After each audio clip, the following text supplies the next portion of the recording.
Sir ने आपको CP के बारे में इंट्रोडक्शन दिया है। अब मैं आपको बताऊंगी उसके कॉजेज़ क्या होते हैं। तो इसके मेनली 3 टाइप के कॉजेज़ होते हैं। सबसे पहला कॉज है एंटीनेटल, सबसे पहला कॉज है प्रीनेटल। प्रीनेटल का मतलब होता है before birth. Before birth means baby अभी मतलब डिलीवरी हुई नहीं है, अभी वो मदर के यूट्रस में, वोम में ही है, ठीक है।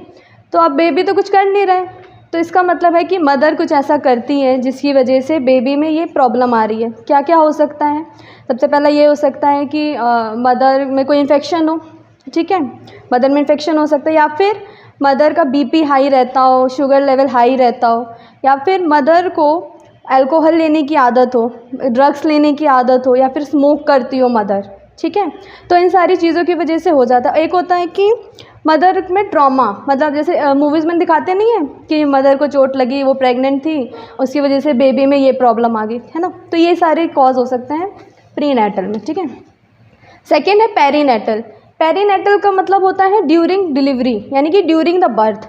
अब इसमें क्या हो सकता है? बर्थ हो रहा है तो एक हो सकता है कि बेबी के ब्रेन में ऑक्सीजन पहुंच नहीं पा रही है, इस वजह से सेरेब्रल पाल्सी हो सकती है।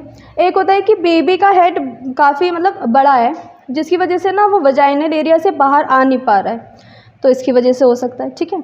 अब तीसरा है postnatal. Postnatal means after birth, after delivery. तो इसमें क्या होगा? इसमें या तो बेबी मतलब जो भी पर्सन है डिलीवरी हो गया, वो बड़ा है छोटा है जैसा भी है, अब इसमें क्या होगा, या तो उसको खुद ही कोई चोट लग जाए, ब्रेन में लग जाए जिसकी वजह से सीपी हो जाए उसको, ठीक है। या फिर एक ऐसी डिजीज़ होती है मेनिंजाइटिस। मेनिंजाइटिस क्या होता है?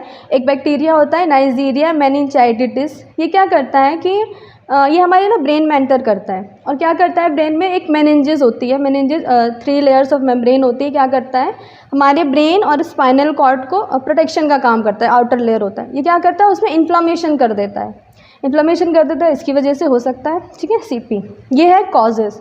अब ज़रूरी नहीं है कि इन्हीं की वजह से होता हो, और भी कॉज होंगे, बट ये कुछ कॉजेज़ हैं जिनकी वजह से ये होता है। अब सिम्टम्स क्या होते हैं?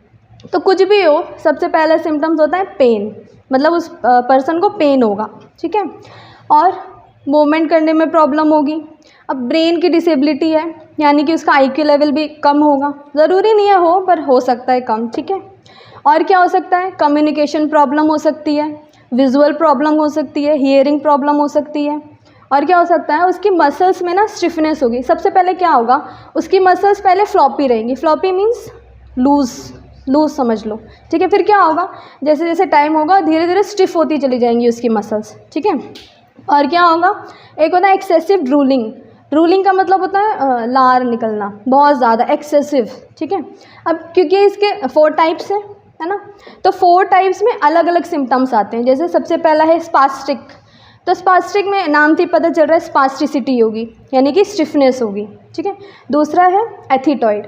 एथिटॉइड में क्या होता है कि रैंडम डांस लाइक मूवमेंट होती है। मतलब जैसे मैंने एक वीडियो देखी थी, एक छोटा सा बच्चा था, वो क्या होता था, मतलब लेटा हुआ था वो नॉर्मली, और अचानक से अपने हाथ को ऐसे करता है, फिर थोड़ी देर बाद फिर कर, मतलब ऐसी मूवमेंट, डांस लाइक मूवमेंट, वो हम कंट्रोल भी नहीं कर सकते, ठीक है।